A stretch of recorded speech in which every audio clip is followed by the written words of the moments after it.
Grammar में जो दिक्कत है वो हमेशा से है। जिससे भी हमने ये बात कही उन लोगों ने यही सजेस्ट किया कि पार्ट्स ऑफ स्पीच को सही ढंग से सीख लो तो ग्रामर की दिक्कत दूर हो जाएगी। तो क्या वे लोग सही है? तो गाइस वे लोग बिल्कुल सही है, क्योंकि पार्ट्स ऑफ स्पीच में इतने सारे कॉन्सेप्ट एक साथ सीखने को मिलते हैं तो भाई हो जाएगी ना ग्रामर की दिक्कत दूर। तो आज के इस वीडियो में हम पार्ट्स ऑफ स्पीच को ही कवर करने वाले हैं और पार्ट्स ऑफ स्पीच में जितने भी कॉन्सेप्ट आते हैं सभी को हम बिल्कुल इजी वे में समझने वाले हैं। सारे कॉन्सेप्ट को समझने से पहले पार्ट्स ऑफ स्पीच होते क्या है हम वो समझ लेते हैं। तो पार्ट्स ऑफ स्पीच, पहले हम ये जानते हैं कि स्पीच मतलब होता क्या है। तो गाइस स्पीच का मतलब होता है भाषण।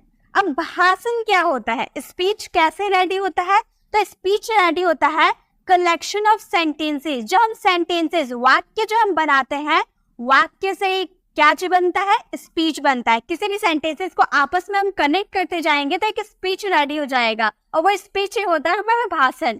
अब ये सेंटेंसेस क्या होते हैं, सेंटेंसेस कैसे बनते हैं? तो सेंटेंसेस बनते हैं कलेक्शन ऑफ वर्ड्स, वर्ड्स से बनते हैं। तो सेंटेंसेस बनते हैं कलेक्शन ऑफ वर्ड्स, यानी कि वाक्य से। बहुत सारे वाक्य हमारे पास रहेंगे तभी तो हम किसी भी सेंटेंसेस को फ्रेम कर पाएंगे। और ये वर्ड्स के कैटेगरीज होते हैं ये 9: noun, pronoun, adjective, adverb, verb, preposition, conjunction, interjection, articles. ये वर्ड्स की कैटेगरीज होते हैं, 9 कैटेगरीज होते हैं ये वर्ड्स के। तो ये बात तो क्लियर हो गई कि पार्ट्स ऑफ स्पीच, जो स्पीच होता है वो बनते हैं कलेक्शन ऑफ सेंटेंसेस से और सेंटेंसेस बनते हैं कलेक्शन ऑफ वर्ड्स से। और ये जो वर्ड्स के कैटेगरीज होते हैं वो होते हैं ये 9 कैटेगरीज, जो कि इस वीडियो में हम बहुत ही इजी वे में कवर करने वाले हैं।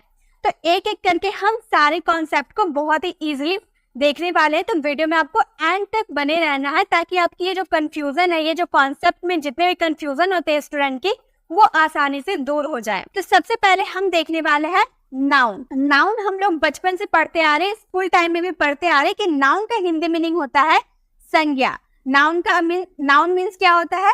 संज्ञा। हम बचपन से डेफिनेशन पढ़ते आ रहे हैं ना कि a noun is a word that the name of the things, an idea, an animal, a place or a person।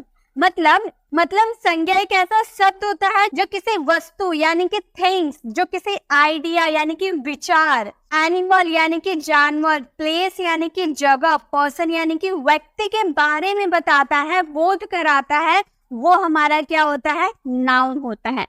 हम बचपन में, हम स्कूल टाइम में भी पढ़े हैं कि नाउन क्या होता है। हम डेफिनेशन को पूरा रट लिए हैं। डेफिनेशन रटने के बाद में क्या आपको ये समझ में आया कि नाउन होता क्या है? गाइस अगर डेफिनेशन पढ़ने से अगर हमें कॉन्सेप्ट क्लियर हो जाते तो हम बचपन में ही सीख लिए होते कि नाउन क्या है, प्रोनाउन क्या है, सेंटेंसेस कैसे बनाए जाते हैं। तो सिर्फ डेफिनेशन पढ़ने से ही आप सारे कॉन्सेप्ट को नहीं समझ सकते। हम बचपन में डेफिनेशन पढ़े, धीरे धीरे बड़े हुए, हमारे सामने लॉन्ग सेंटेंसेस हमें देखने को मिले और हम सेंटेंसेस को देखकर घबरा जाते हैं कि इसमें नाउन क्या है, प्रोनाउन क्या है, एडजेक्टिव क्या है, एडवर्ब क्या है। और ये कंफ्यूजन इसीलिए आती है, ये घबराहट इसीलिए आती है क्योंकि हम लोगों ने सिर्फ डेफिनेशन पढ़ा है, हम लोगों ने इसके रियल मीनिंग को हम लोगों ने नहीं समझा है। तो आज के इस वीडियो में हम एकदम ट्रिक के साथ ये समझने वाले हैं कि नाउन को झट से कैसे पहचानना है, प्रोनाउन का यूज कब करना है, वर्ब क्या होते हैं, एडवर्ब क्या होते हैं, बिल्कुल इजी वे में हम समझेंगे। और मैं आपको गारंटी दे सकती हूँ कि ये वीडियो देखने के बाद आपको एक बार में ये सारे कॉन्सेप्ट क्लियर हो जाएंगे। तो नाउन को पहचानने का सबसे बेस्ट तरीका है सी, फील, टच। हाथ में काउंट कर लीजिए, ये 3 होते हैं, सी, फील, टच। इससे आप पहचान सकते हैं कि नाउन क्या है। सी यानी कि जिसे हम देख सकते हैं, जो हमें दिखाई देता है। फील यानी कि जो हम फील कर सकते हैं, महसूस करते हैं। और टच यानी कि जिसे हम छू सकते हैं, टच कर सकते हैं, वो सभी क्या है? नाउन है। वर्ल्ड में जितने भी थिंग्स हैं जिसे हम देख सकते हैं, महसूस कर सकते हैं, टच कर सकते हैं, वो सभी नाउन है। सी यानी कि जो हमें दिखाई देती है, फॉर एग्जाम्पल चेयर हम देख सकते हैं ना, ये हमारा नाउन है। फैन हम देख सकते हैं, ये भी हमारा नाउन है। टेबल को हम देख सकते हैं, ये भी हमारा नाउन है। बुक को हम देख सकते हैं, ये भी हमारा नाउन है। यानी कि जो हमें दिखाई दे रहा है वो सभी नाउन है। वर्ल्ड में जितने भी कुछ हम देख सकते हैं वो सभी नाउन है, जिसे हम देख सकते हैं। फील की बात करें, जिसे हम महसूस करते हैं, जैसे कि एयर। हवा, हवा को आप महसूस करते हैं, गार्डन में जाते हैं, गार्डन में जब हवा चलती है हमारी बॉडी को टच करती है तो हमें फील होता है ना कि आज ठंडी हवा चल रही है या फिर गर्म हवा चल रही है, हमें महसूस होता है, हम फील करते हैं। तो जिससे हम फील कर सकते हैं वो भी क्या है, नाउन है। हैप्पीनेस, हम आज खुश है, ये हम फील करते हैं, दिखाई नहीं देता लेकिन हम फील करते हैं, अंदर से खुशी खुशी वाली फीलिंग आती है, वो क्या है, नाउन है। इलनेस, आज पैरों में दर्द है, बदन में दर्द है, ये क्या है, हमें फील होती है ना, दिखाई नहीं देता। सिर में दर्द है, क्या दिखाई देता है, कोई दूसरा व्यक्ति देखकर समझ जाएगा कि इसके सिर में दर्द है, बाहर में सिर पे तो लिखा नहीं रहता है कि सिर में दर्द है, नहीं, हम देख के नहीं पहचान सकते, जिसे फील होता है वही ये पहचान सकता है। तो फील करना ही हमारा क्या हो गया, नाउन हो गया। और टच की बात करें कि जिसे भी आप देख सकते हैं वो वस्तु को आप छू भी तो सकते हैं, चेयर को आप देख सकते हैं तो चेयर को आप टच भी तो कर सकते हैं, फैन को आप देख सकते हैं तो फैन को टच भी तो कर सकते हैं, बुक को आप टच भी तो कर सकते हैं। तो जिसे हम देखेंगे उसे हम टच तो कर पा रहे हैं, यानी कि वो सभी क्या है, नाउन है। तो इससे बात आपको क्लियर हो गई कि नाउन क्या है, जिसे हम देख सकते हैं, जिसे हम महसूस कर सकते हैं, जिसे हम टच कर सकते हैं, वो सभी क्या है, वो सभी नाउन है। तो आपको अब कोई दिक्कत नहीं होगी, कोई भी सेंटेंस में आप जब भी आप सेंटेंसेस को फ्रेम कीजिएगा तो उसमें आपको देख के समझ में आएगा कि ये क्या है, नाउन है। तो गाइस, आपको वीडियो के एंड में एक क्वेश्चन भी मिलेगा जिसमें आपको पहचानना है कि नाउन क्या है, प्रोनाउन क्या है, एडजेक्टिव क्या है, वर्ब क्या है, वो वीडियो के एंड में आपको मिलेगा। क्योंकि सारे कॉन्सेप्ट आप पहले समझ जाओगे, देन आपको सेंटेंसेस में बता सकते हो कि क्या नाउन है और क्या प्रोनाउन है। तो आपको वीडियो के एंड में होमवर्क मिलेगा और आपको सभी स्लाइड का स्क्रीनशॉट लेने की भी जरूरत नहीं है, क्योंकि इन सभी की पीडीएफ आपको मेरे टेलीग्राम चैनल पर मिल जाएगी। अगर आपने अभी तक हमारे टेलीग्राम चैनल को ज्वाइन नहीं किया तो डिस्क्रिप्शन में दिए गए लिंक पे क्लिक करके आप हमारे टेलीग्राम चैनल को ज्वाइन कर सकते हैं। चलिए, नाउन को तो हम लोगों ने अच्छे से क्लियर कर लिया। अब हम बात करेंगे वर्ब की। वर्ब क्या होता है, वर्ब को हम कैसे पहचानेंगे। वर्ब का मतलब होता है क्रिया, एक्शन। किसी भी सेंटेंस में कोई काम होता है, कोई क्रिया होती है, वो क्या होता है, verb. A verb is a word or group of words. A verb is a word or group of words that is used to indicate that something happens or exists. क्रिया एक ऐसा शब्द का समूह है। A word is a word or group of words. क्रिया एक शब्द या शब्दों का समूह है जिनका उपयोग that is used, जिनका उपयोग इंगित करने के लिए किया जाता है कि कुछ होता है या मौजूद है। मतलब किसी भी सेंटेंस में वर्ब का यूज कहाँ किया जाता है, ये पहचानने के लिए कि उस सेंटेंसेस में कोई काम हो रहा है या नहीं, ये पहचानने के लिए हम वर्ब का यूज करते हैं। चलिए, डेफिनेशन से तो नहीं समझ में आएगा क्योंकि डेफिनेशन तो हम बचपन में पढ़े हैं, डेफिनेशन से अभी तक हमें समझ में नहीं आया। अब एग्जाम्पल ट्रिक हम देखते हैं कि इसे कैसे पहचाने कि ये वर्ब है। तो जब भी किसी क्रिया के लास्ट में आपको ना देखने को मिल जाए, जो भी वर्ब आपको देखने को मिल रहा है उसके लास्ट में अगर आपको ना देखने को मिले तो वो होता है वर्ब। अगर हम लिखे खेलना, यहाँ पे आपको लास्ट में क्या नजर आ रहा है, ना नजर आया ना, तो ये हमारा क्या है, वर्ब है। ये हमारा वर्ब है। खेलना, पढ़ना, लिखना, बैठना, दौड़ना, खाना, पीना, सोना, सबके लास्ट में ना आ रहा है। आप बोलोगे या देखोगे तो आपको समझ में आएगा ना कि उसके लास्ट में ना आ रहा है। जैसे पढ़ना ना आ गया, लिखना ना आ गया, सोना ना आ गया। तो जिस भी क्रिया के लास्ट में आपको ना देखने को मिले तो वो क्या है, वर्ब है, वो हमारा वर्ब है। जैसे कि चलिए कुछ वर्ब का एग्जांपल लेके देखते हैं। खेलना, खेलना को हम क्या बोलते हैं, प्ले। ये हमारा क्या है, वर्ब है। इसके तो फॉर्म्स होते हैं, प्ले फर्स्ट फॉर्म होता है, सेकेंड फॉर्म प्लेड होता है और थर्ड फॉर्म प्लेड होता है। तो यही तो हमारा वर्ब होता है जिनका यूज हम किसी भी सेंटेंस में करते हैं। सेकेंड, अगर हम कोई और वर्ब ले ले जैसे कि रीड, सेकेंड और हम कोई वर्ब ले ले जैसे कि रीड। रीड का मतलब क्या होता है, पढ़ना। रीड यानी कि पढ़ना, इसके भी लास्ट में ना आ रहा है यानी कि हमारा वर्ब है। रीड का सेकेंड फॉर्म हो जाता है रेड और थर्ड फॉर्म हो जाता है रेड। यानी कि इसका सेकेंड देखने में सेम होता है बट इसकी प्रोनाउंसिएशन अलग की जाती है। Read, red, red. ठीक है। अगर हम ले ले जैसे खेलना हो गया, खाना ले लेते हैं। खाना को हम इंग्लिश में क्या बोलेंगे, ईट। खाना मीन्स ईट, इसके भी लास्ट में ना आ रहा है यानी कि ये वर्ब है। इसका सेकेंड फॉर्म होता है एट और थर्ड फॉर्म हो जाता है ईटन। ठीक है। तो ये होते हैं वर्ब जिसके भी लास्ट में आपको ना देखने को मिलेगा, वो सारे हमारे क्या हो जाएंगे, वो सारे वर्ब हो जाएंगे। तो किसी भी सेंटेंस में जैसे राम खेल रहा है, तो खेलने का काम हो रहा है ना, खेलना हो रहा है ना, तो ना हमारा क्या हो गया, वर्ब हो गया। तो इस तरह से आप पहचान सकते हो। वर्ब पहचानने का बस यही तरीका है कि जिसके भी लास्ट में आपको ना देखने को मिल रहा है किसी सेंटेंस के लास्ट में, तो वो हमारा वर्ब होता है। ठीक है, नेक्स्ट है एडजेक्टिव।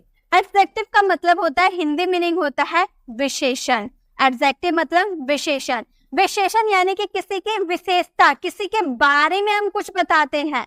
जैसे an adjective is a word that the tell us the more about a noun, मतलब नाउन के बारे में वो कुछ बताता है। एडजेक्टिव का क्या काम है, ये नाउन के बारे में कुछ बताता है।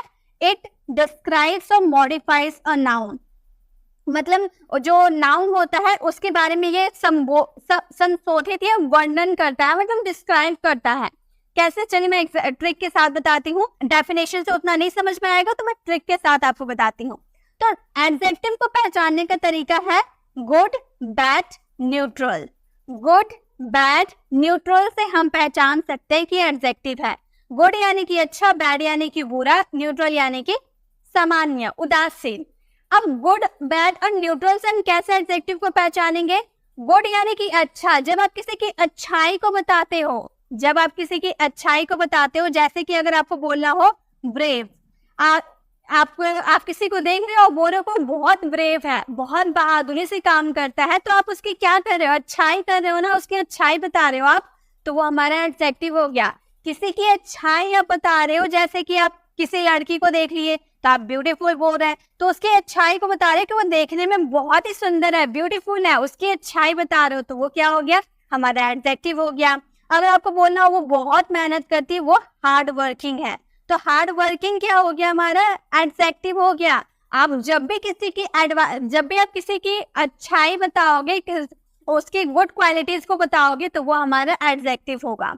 अब है बैड, जब आप किसी की बुराई करोगे, जैसे अगली, अगर आपने किसी को देखी बोला वो देखने में बिल्कुल अच्छी नहीं है, बस सूरत है, ठीक है, अगली यानी कि बस सूरत है, देखने में कुरूप है, तो वो आप किसी की बुराई कर रहे हो ना, तो वो देखने में अच्छी नहीं है, आप किसी की बुराई कर रहे हो, तो वो भी क्या हो गया, हमारा एडजेक्टिव हो गया। अगर आपको बोलना हो टिमिड, यानी कि वो बहुत डरपोक है, हमेशा डरता है, टिमिड है, डरपोक है, घर में बैठा रहता है, किसी से बात नहीं करता है, तो वो भी आप किसी की बुराई बता रहे हो ना। या फिर आपको बोलना हो डिसऑनेस्ट, डिसऑनेस्ट यानी कि बहुत बेईमान है, हमेशा बेईमानी करता है, यानी कि उसकी बुराई, बैड क्वालिटीज आप बता रहे हो, तो वो भी हमारा एडजेक्टिव हो गया।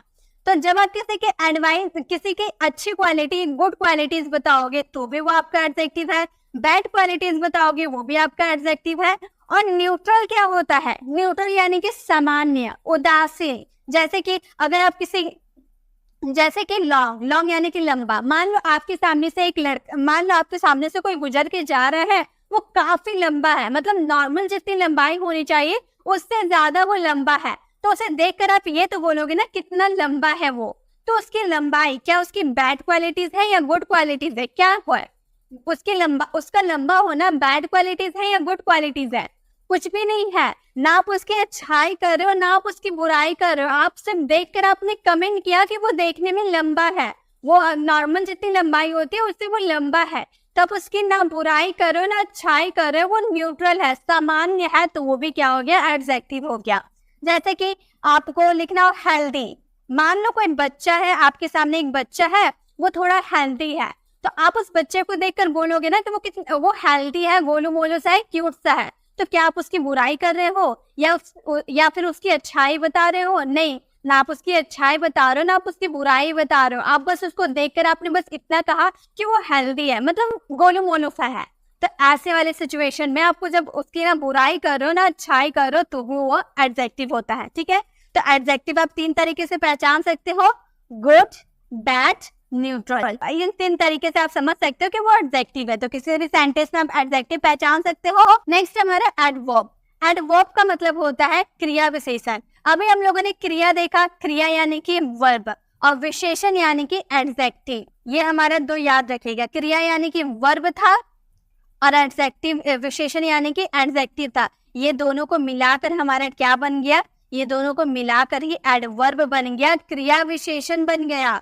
देखिए VER भी आपको नजर आ रहा है, एडवर्ब का AD आपको नजर आ रहा है, ठीक है। यानी कि इसमें जो आपको एडवर्ब कैसे पहचानेगा, जिसमें क्रिया भी होगा विशेषण भी होगा, वो हमारा एडवर्ब होगा। An adverb is a word that describes or gives more information about a word. An adjective another adverb. मतलब ये जो है ना वो किसी की विशेषता या फिर क्रिया के बारे में ज्यादा इंफॉर्मेशन देता है, ज्यादा जानकारी देता है।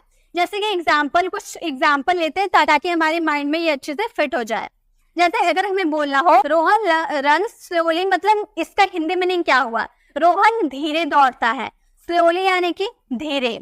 तो सबसे पहला तरीका एडवर्ब पहचानने का, सबसे पहला तरीका जब भी किसी वर्ड में, जैसे कि मैंने अभी यहाँ पर स्लोली लिखा था ना, तो स्लोली में आपको यहाँ पर क्या नजर आ रहा है, LY नजर आ रहा है। तो जब भी किसी भी सेंटेंस में आपको LY नजर आ जाए, देखने को मिले, यानी कि वो आपका एडवर्ब है।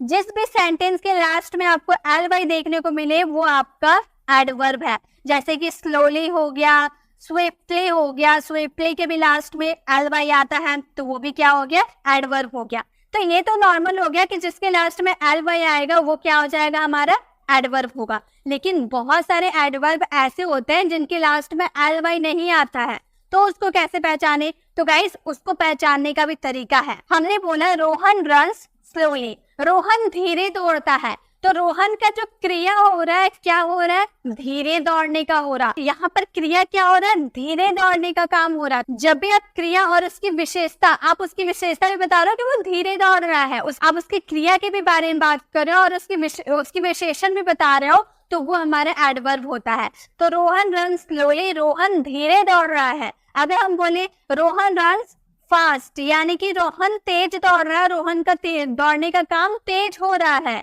रोहन रन्स जेंटली, रोहन जो है आराम से दौड़ रहा है, हवाओं का मजा लेते हुए आराम से दौड़ रहा है। या फिर रोहन रन्स रैपिडली, यानी कि पूरा तेजी से दौड़ रहा है, रैपिडली यानी कि पूरा तेजी से वो दौड़ रहा है। तो किसी भी सेंटेंस में अगर क्रिया और विशेषण आपको दोनों एक साथ देखने को मिल रहा है, यानी कि वो आपका एडवर्ब। अब नेक्स्ट हमारा है प्रोनाउन। प्रोनाउन यानी कि प्रोनाउन का मतलब हो गया सर्वनाम। अभी इससे पहले वाले क्लास में मैंने आपको प्रोनाउन के बारे में अच्छे से क्लियर मैंने किया था कि प्रोनाउन होते क्या है, प्रोनाउन का यूज हम किसी भी सेंटेंस में क्यों करते हैं। इसका मतलब होता है a pronoun is a word that is used in a place of a noun, मतलब नाउन के जगह पे आपको प्रोनाउन का यूज करना होता है। फॉर एग्जाम्पल जैसे कि हम बोलना हो रोहन इज अ डॉक्टर, ठीक है। हम यहाँ दो सेंटेंस लेते हैं, रोहन इज अ डॉक्टर, ये हमारा सिंपल सा सेंटेंस है। रोहन क्या है, रोहन डॉक्टर है।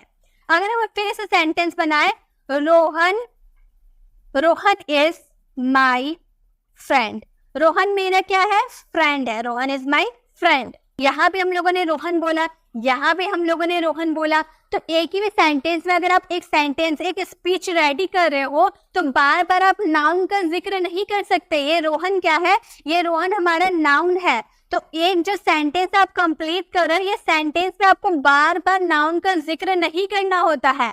तो नाउन का जिक्र नहीं करने के लिए हम वहां पर प्रोनाउन का यूज करते हैं। जैसे कि अगर आपका रोहन, किसी लड़के का नाम रोहन है, तो वो रोहन एक क्या है, बॉय है, किसी मेल है, तो उसकी जगह पे हम ही का यूज करेंगे। अगर हमारा कोई गर्ल रहती तो गर्ल की जगह पे हम सी का यूज करते। तो कोई भी प्रोनाउन का यूज हम तभी करते हैं जब हम नाउन को रिप्लेस करके वह प्रोनाउन का यूज करते हैं। तो यहाँ पे हम ही बोलेंगे, ठीक है, यहाँ पे हम ही बोलेंगे। तो हो जाएगा Rohan is a doctor, Rohan एक डॉक्टर है, ही इज माई फ्रेंड, वह मेरा दोस्त है। तो बार बार आप एक सेंटेंस में नाउन का जिक्र नहीं कर सकते, क्योंकि सेंटेंस बहुत ही अटपटा सा हो जाएगा। इसीलिए उस सेंटेंस को मीनिंगफुल बनाने के लिए हम उसमें प्रोनाउन का यूज करते हैं। और प्रोनाउन का यूज हमेशा नाउन के लिए होता है, नाउन को रिप्लेस करके वहाँ प्रोनाउन का यूज किया जाता है। आपका क्या क्या प्रोनाउन हो सकते हैं, यू हो सकते हैं, वी हो सकते हैं, दे हो सकते हैं, या फिर ही हो सकते हैं, सी हो सकते हैं, इट हो सकते हैं। ये सब हमारे प्रोनाउन हो सकते हैं, ठीक है। ये सब क्या है, ये सब हमारे प्रोनाउन है। तो आपको किसी भी सेंटेंस में बार बार नाउन का जिक्र नहीं करना है, उनकी जगह इन प्रोनाउन का यूज करना है, ठीक है। नेक्स्ट है हमारे प्रेपोजिशन। प्रेपोजिशन का मतलब होता है संबंध सूचक, बहुत ही लंबा नाम है, हिंदी नाम, इसलिए हम हिंदी नाम में नहीं जाते, बस इतना याद रखिएगा। प्रेपोजिशन यानी कि संबंध जो सूचक, यानी कि किसी में संबंध बताने का काम करता है। जैसे a preposition is a word usually placed before a noun or a pronoun to show its relation to some other words in a sentences। मतलब preposition का काम क्या होता है? preposition का काम होता है किसी भी सेंटेंस में नाउन और प्रोनाउन जो होता है उनका वर्ड से रिलेशन बताने का काम करता है। कौन? preposition होता है। सिंपल तरीके से अगर हम बोले कि preposition का मतलब होता है किसी की पोजीशन को बताना। प्रे, देखिए यहाँ पर प्रे प्लस पोजीशन, यानी कि ये किसी की पोजीशन, जगह को बताने के लिए हम प्रेपोजिशन का यूज करते हैं।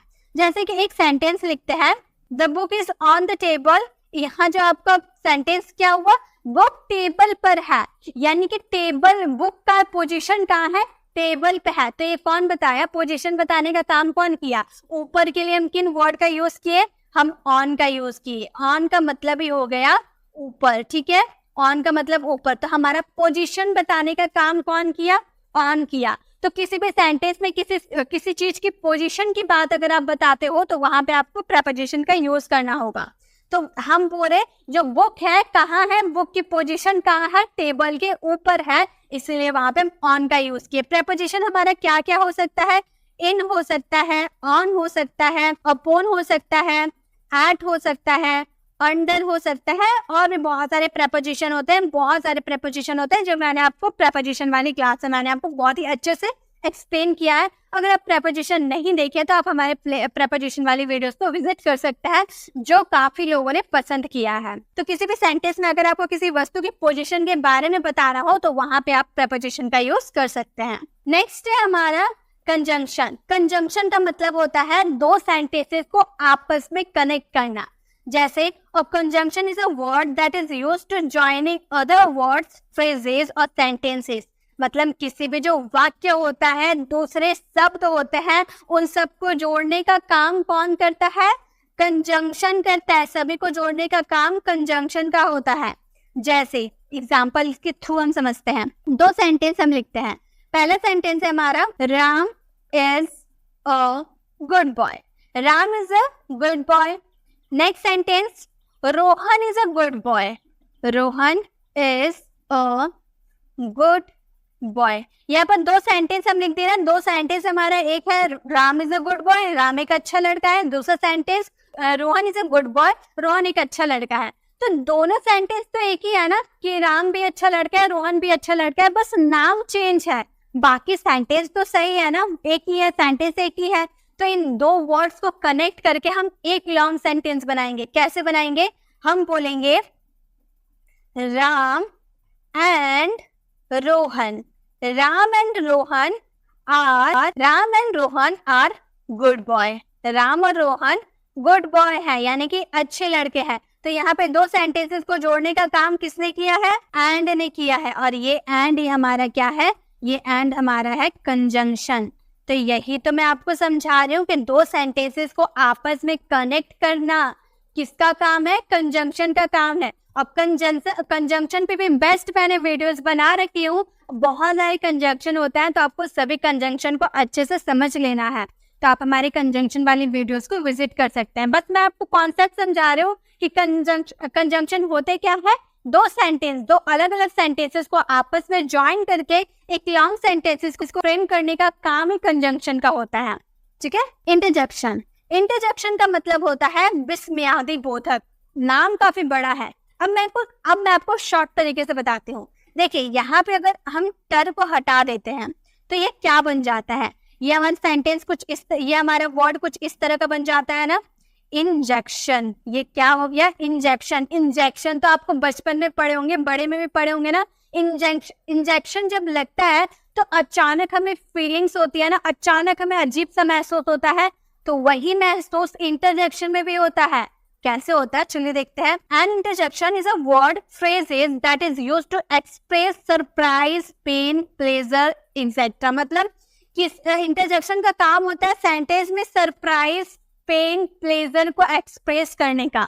यानी कि मैंने जो बताया कि आपको इंजेक्शन जब लगता है तो अचानक से आपको फीलिंग्स होती है ना, तो इंटरजेक्शन में भी अचानक से फीलिंग होगी। जैसे ये अचानक से कोई फीलिंग्स आती है, एक्साइटमेंट वाली भी जो फीलिंग्स आती है वो होता है इंटरजेक्शन। जैसे मान लो आप घर में थे, अचानक घर का दरवाजा आपने खोला और आगे सामने देखा कि बहुत ही अच्छा कार खड़ा है, तो आपके मुंह से झट से निकलेगा वाओ व्हाट अ कार। आप क्या बोलेगा? Wow what a car.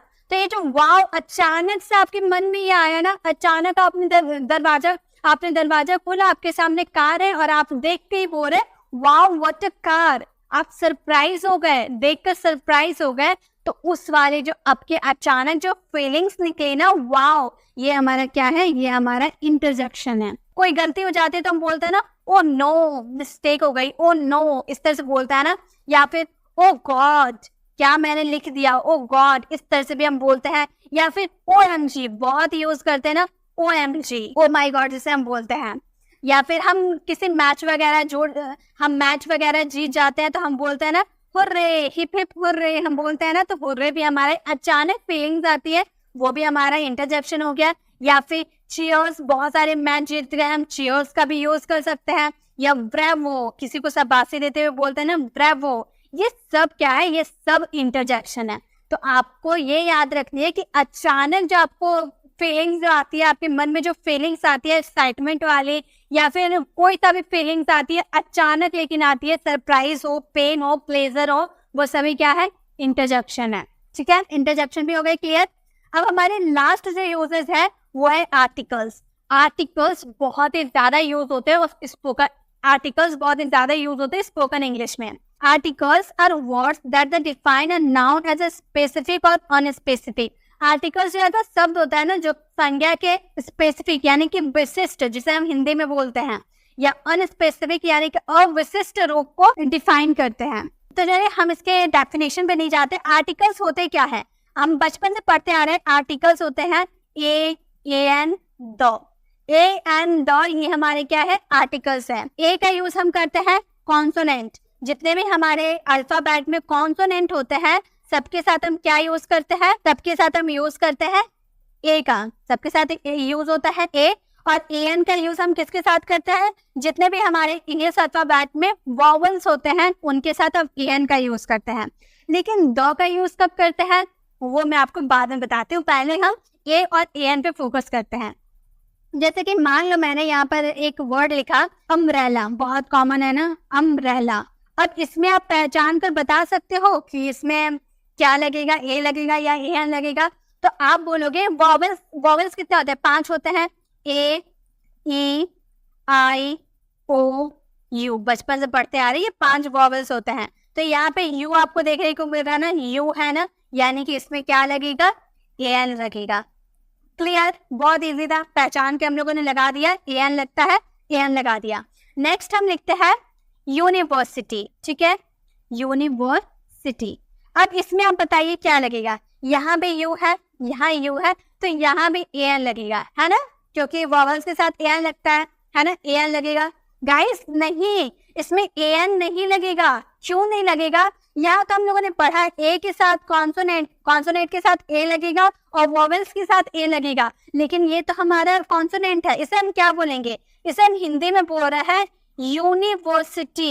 ये है यूनिवर्सिटी। तो ये जो य आपको नजर आ रहा है ये तो य कॉन्सोनेंट है। य कॉन्सोनेंट है ना, क से य तक होता है वो सारे हमारे कॉन्सोनेंट होते हैं। तो कॉन्सोनेंट के साथ तो ए लगाना है, इसलिए इसके साथ हम ए लगाएंगे, एन नहीं लगाएंगे। ठीक है, ये आपको समझना है। अ से आ तक यानी कि जो हिंदी की मात्राएं होती है ना, अ से आ तक, उसके साथ आपको वॉवल्स लगाने, एन लगाने हैं। और जो क से य तक जो कॉन्सोनेंट होते हैं उनके साथ ए लगाने हैं। जैसे कि अगर मैंने लिखा यहाँ पर आवर, यहाँ पे देखिए एच है ना, एच के साथ एच हमारा कॉन्सोनेंट होता है तो हम ए का यूज करेंगे नहीं। आवर को अगर हिंदी में हम लिखे तो हम इस तरह से लिखेंगे आवर। आवर जो ये आ नजर आ रहा है ये तो वॉवल्स हो गया ना, हिंदी मात्राएं हो गया, वॉवल्स हो गया। तो इसके साथ हमें क्या लगाना है? इसके साथ हमें एन लगाना है। तो ये आपको ध्यान में रखना है, जब आप बोल रहे हो ना तो आपको पहचानना है कि वो वॉवल्स है या नहीं। प्रोनाउंसिएशन से आपको पहचानना है, उसके आगे वाले लेटर्स से नहीं पहचानना है कि वॉवल्स है या नहीं। आगे वाले लेटर से अगर हम पहचानने गए तो बहुत ज्यादा कंफ्यूजन हो जाएगा, इसलिए आपको लेटर से नहीं, आपको प्रोनाउंसिएशन से पहचानना है। ए और एन कहाँ लगेगा ये क्लियर हो गया। अब बात करते हैं कि द का यूज हम कब करते हैं। द का यूज हम यहाँ पर रूल्स ऑफ द देखते हैं, ठीक है। द का रूल देखता है कि द का यूज कहाँ होता है। तो द का यूज होता है पर्टिकुलर और स्पेसिफिक थिंग्स के लिए। किसी पर्टिकुलर या स्पेसिफिक थिंग्स के लिए हम द का यूज करते हैं। जैसे एग्जांपल हम लिखते हैं काउ गिव्स मिल्क। इसका हिंदी मीनिंग हो गया काउ गिव्स मिल्क, यानी कि गाय दूध देती है, ठीक है। इसका हिंदी मीनिंग हो गया काउ गिव्स मिल्क, गाय दूध देती है। नेक्स्ट हो गया द काउ इज रेड, गाय लाल है। अब यहाँ पे देखिए, यहाँ हम लोगों ने काउ के साथ द का यूज नहीं किया, यहाँ काउ के साथ द का यूज किया। ऐसा क्यों? दोनों तो काउ है, दोनों तो गाय है, लेकिन इसके साथ यूज क्यों नहीं हुआ? ये आप ध्यान से सुनिए। मैंने यहाँ पर बोला था काउ गिव्स मिल्क, गाय दूध देती है, यानी कि जितनी भी वर्ल्ड में जितनी भी गाय है सभी दूध देती है। आप किसी भी स्पेसिफिक थिंग्स की बात नहीं कर रहे, आप जितने भी गाय होते हैं सबकी बात करें कि गाय दूध देती है, इसलिए इसमें द का यूज नहीं किए। और यहाँ पूरे द काउ इज रेड, गाय लाल है, तो क्या जितने भी गाय हैं वर्ल्ड में सभी लाल है, सभी रेड है? नहीं, आप किसी पर्टिकुलर गाय की बात कर रहे हैं, किसी पर्टिकुलर थिंग्स के बारे में बात करेंगे तो उसमें द यूज करेंगे। तो यहाँ पे आप किसी एक पर्टिकुलर गाय की बात करें कि वो लाल है, गाय लाल है, इसलिए इसमें द का यूज किए। और यहाँ पे काउ गिव्स मिल्क बोले थे, ये किसी पर्टिकुलर गाय के बारे में नहीं बोले थे, ये सभी गाय के बारे में बोले थे, गाय दूध देती है। नेक्स्ट और एग्जाम्पल लेते हैं। जैसे अगर हमें बोलना हो the man is running, the man is running यानी कि आदमी दौड़ रहा है। और नेक्स्ट सेंटेंस बोलेंगे man is mortar, man is mortar यानी कि मनुष्य नश्वर है, यानी कि मरणशील है, यानी कि मनुष्य एक न एक दिन सभी को मरना है। तो यहाँ पे मैन के साथ हम लोगों ने द लगाया, यहाँ मैन के साथ हम लोगों ने द नहीं लगाया। क्यों? वही कॉन्सेप्ट है। यहाँ पे क्या बोले द मैन इज रनिंग, आप बोल रहे कि आदमी दौड़ रहा है, तो क्या वर्ल्ड में जितने भी आदमी है सभी दौड़ रहे हैं? नहीं ना, आप किसी पर्टिकुलर आदमी के बारे में बात करें, किसी पर्टिकुलर पर्सन के बारे में बात कर रहे हैं, इसलिए द का यूज किए। और मैन इज मॉर्टल, आप ये किसी पर्टिकुलर पर्सन की बात नहीं कर रहे, वर्ल्ड में जितने भी इंसान है सभी को एक न एक दिन मरना है, सभी मॉर्टल है, सभी मरणशील है, इसीलिए इसमें द का यूज नहीं किए। तो आपको यही याद रखना है, जब आप किसी पर्टिकुलर थिंग्स के बारे में बात करें तो उसमें आपको द का यूज करना है, और पर्टिकुलर थिंग्स के बारे में बात ना करें तो वहां पे द का यूज नहीं करना है। आई होप आपको ये कॉन्सेप्ट अच्छे से क्लियर हो गए। तो इसी के साथ हम लोगों ने जितने भी 9 कॉन्सेप्ट पार्ट ऑफ स्पीच के सभी को बहुत ही इजी वे में कंप्लीट कर लिया। अब आते हैं होमवर्क में कि आपका होमवर्क क्या है। तो आपका होमवर्क है Rohan is a very good boy. अब आपको इसमें क्या करना है, आपको इसमें पहचानना है कि इसमें नाउन क्या है, एडवर्ब क्या है, एडजेक्टिव क्या है, वर्ब क्या है, प्रीपोजिशन क्या है। आपको ये सारे पहचान कर आपको कमेंट बॉक्स में इसका आंसर देना है। जैसे यहाँ पर रोहन लिखा हुआ है, ये नाउन है, एडजेक्टिव है, वर्ब है, क्या है, इसके बगल में इसका आंसर लिखना है। तो इस तरह से आपको इसको फ्रेम करके इसका आंसर आपको कमेंट बॉक्स में देना है। आई होप आपको वीडियो अच्छी लगी हो तो इसे लाइक ज्यादा लोगों को शेयर करें ताकि सभी ऐसे वीडियोस को विजिट कर पाए। अगर आपको प्रेपोजिशन वाली वीडियोस को देखना है तो आप लेफ्ट साइड क्लिक करके हमारे प्रेपोजिशन वाली वीडियोस को विजिट कर सकते हैं, और राइट साइड क्लिक करके आप हमारे प्लेलिस्ट में जाकर जो वीडियो पे आपको दिक्कत है वो वीडियोस को आप विजिट कर सकते हैं। अगर आप हमारे चैनल पर नए हैं, अभी तक हमारे चैनल को सब्सक्राइब नहीं किया तो सब्सक्राइब पर बेल आइकन जरूर क्लिक कीजिएगा ताकि आने वाली वीडियोस की नोटिफिकेशन आपको समय पे मिलती रहे। मिलते हैं नेक्स्ट वीडियो में, तब तक के लिए कीप लर्निंग।